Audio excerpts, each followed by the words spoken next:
C'est cette infirmière coordinatrice qui a découvert la fraude et donné l'alerte. J'ai communiqué avec la directrice via les délégués en me disant on va trouver une solution. Elle va dire qu'elle a fait une bêtise, qu'elle regrette, on va trouver une solution, c'est pas possible.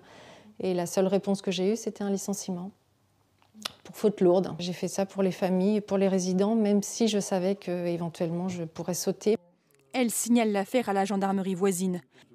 Il fait un travail d'investigation très complexe, très fouillé, qui lui permet de déterminer effectivement qu'il s'agit d'un faux pass sanitaire obtenu à partir de faux actes de vaccination, des faux pass sanitaires qui font partie d'une liste de 300 autres faux pass sanitaires. La directrice et son mari sont passés par une connaissance pour acheter des faux passes à plus de 300 € l'unité. Selon son avocat, elle aurait été dépassée par les événements. Elle a fait une grosse bêtise, elle le reconnaît. Elle était à la fois confrontée à sa peur viscérale du vaccin, à l'échéance qui approchait. Elle n'imaginait pas voir son contrat suspendu, elle était acculée. D'après la direction de l'établissement, toutes les autres mesures sanitaires ont été scrupuleusement respectées. Il n'y a eu aucun cas de Covid détecté depuis le début de la crise sanitaire. La directrice a désormais l'interdiction d'exercer toute profession médicale.